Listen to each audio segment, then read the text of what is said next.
बेंगलुरु कर्नाटका में independence day के मौके पर चीफ मिनिस्टर डीके शिवकुमार ने मानेकशॉ परेड ग्राउंड पर राष्ट्रीय ध्वज तिरंगा फहराया। इस दौरान उन्होंने परेड की सलामी ली और राज्य के लोगों को स्वतंत्रता दिवस की मुबारकबाद दी। समारोह में cabinet ministers, senior officials, police personal और बड़ी तादाद में लोग मौजूद रहे।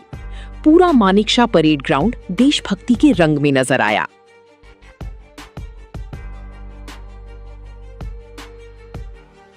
This video is sponsored by Mahalakshmi Jewelers, Mannur Multi-Speciality Hospital, KBN Univ, Royal PU College of Science and Commerce, Imran Silk House, Al Sharia Group of Institutions, and by Ideal with G. ಮುಖ್ಯಮಂತ್ರಿಗಳಿಂದ ಧ್ವಜಾರೋಹಣ, ರಾಷ್ಟ್ರಧ್ವಜಕ್ಕೆ ನಮನ, police band ತಂಡದವರಿಂದ ರಾಷ್ಟ್ರಗೀತೆ.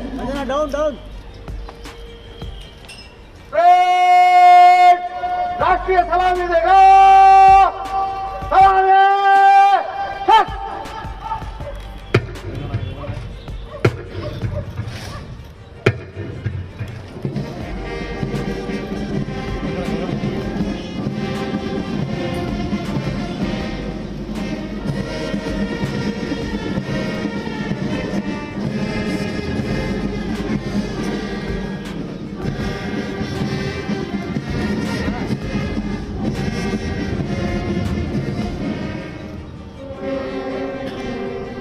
Mañana.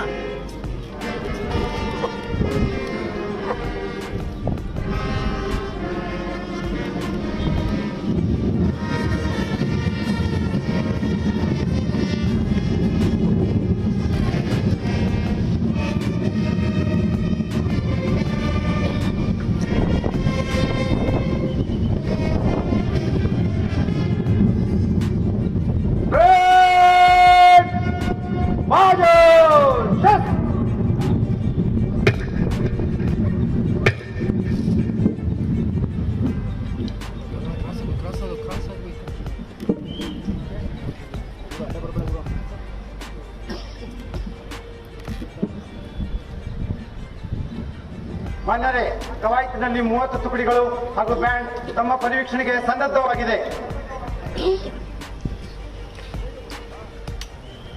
Shri DK. Shivakumar ಅವರನ್ನ ಇಂದಿನ ಪ್ರಾರ್ಥನಾ commander Manjunath M Shukla ಅವರು ಗೌರವ ರಕ್ಷೆ ಸ್ವೀಕರಿಸುವಂತೆ ವಿನಂತಿಯನ್ನು ಸಲ್ಲಿಸಿದ್ದಾರೆ. ಗೌರವ ರಕ್ಷೆ ಸ್ವೀಕರಿಸಲಿಕ್ಕಾಗಿ ತೆರೆದ ಜೀಪಿನಲ್ಲಿ ತೆರಳುತ್ತಿದ್ದಾರೆ ಮಾನ್ಯ ಮುಖ್ಯಮಂತ್ರಿಗಳಾದ Shri DK. Shivakumar. Well, ladies and gentlemen, the Honorable Chief Minister Shri D.K. Shivkumar has boarded the open jeep to view the parade. And now is an opportunity for all of us to say Happy Independence Day to the Honorable CM, exchanging greetings with the Honorable CM. Indeed, we are all lucky to be a part of the celebrations here. ಮಾನ್ಯ ಮುಖ್ಯಮಂತ್ರಿಗಳಾದ ಶ್ರೀ ಡಿ.ಕೆ. ಶಿವಕುಮಾರ್ ಅವರೊಟ್ಟಿಗೆ ಶುಭಾಶಯವನ್ನ ವಿನಿಮಯ ಮಾಡಿಕೊಳ್ಳುವಂತಹ ಸದಾವಕಾಶ ನಿಮ್ಮೆಲ್ಲರಿಗೂ ಕೂಡ ಲಭ್ಯವಾಗಿದೆ. ವಂದಿಸೋಣ ಮಂತ್ರಿಗಳೇ, ಶುಭಾಶಯವನ್ನ ವಿನಿಮಯ ಮಾಡಿಕೊಳ್ಳೋಣ. ಇದು ಸರ್ವ ಜನಾಂಗದ ಶಾಂತಿಯ ತೋಟದ. This video is sponsored by Mahalakshmi Jewelers, Mannur Multi-Speciality Hospital, KBN Univ, Royal PU College of Science and Commerce, Imran Silk House, Al Sharia Group of Institutions, and by Ideal with G.